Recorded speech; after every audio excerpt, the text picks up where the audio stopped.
రైతులకు సంబంధించిన ధాన్యం గురించి అడిగినారని ఆ డ్రైవర్ను తొలగించినాము అని చెప్పే మాట అవాస్తవము. అతను ఆర్టీసీ నేరుగా ఉద్యోగి కాదు, హైర్ బస్సుకు సంబంధించిన ఉద్యోగి. అయినప్పటికీ ఆ బస్సు యజమానికి చెప్పడం జరిగింది అతను ఉద్యోగం నుంచి తొలగించేటువంటి ప్రయత్నం చేయవద్దని. దీనిపైనే రాజకీయం చేసే ప్రయత్నం చేస్తూ ఉన్నారు. ఆ అశోక్ ఎవరైతే మాట్లాడినారో ధాన్యంకు సంబంధించి రైతుల పక్షాన మేము తప్పకుండా పాజిటివ్ క్రిటిసిజాన్ని ఫేస్ చేయడానికి రెడీగా ఉన్నాం.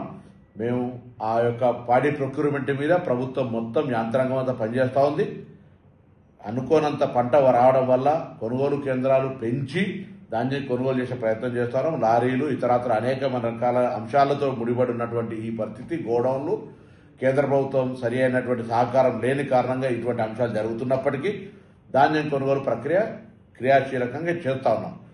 ఆ సందర్భంగా ఆ అశోక్ అనే వ్యక్తి డ్రైవర్ ప్రైవేట్ హైర్ బస్సుకు సంబంధించిన వ్యక్తి మాట్లాడితే దాన్ని స్వాగతించడం తప్ప ఎక్కడ మేము సంస్థ పట్ల ఎవరు కూడా మా యాజమాన్యం అటువంటి చర్య తీసుకోమని అతన్ని చెప్పలేదు. నేను ఇప్పుడే ఆర్టీసీ మేనేజింగ్ డైరెక్టర్ గారితో మిగతా ఆ ప్రైవేట్ బస్సుకు సంబంధించిన యాజమాన్యాన్ని కూడా చెప్పడం జరిగింది. అతను ఉద్యోగం నుంచి తొలగించే ప్రశ్న లేదు. ఇటువంటి తప్పుడు ప్రచారం చేయొద్దని కోరుతా ఉన్నాం. ఆ అశోక్ కంటిన్యూగా ఉద్యోగం చేసుకునేటువంటి అవకాశం హైర్ బస్సులో ఉంటుంది.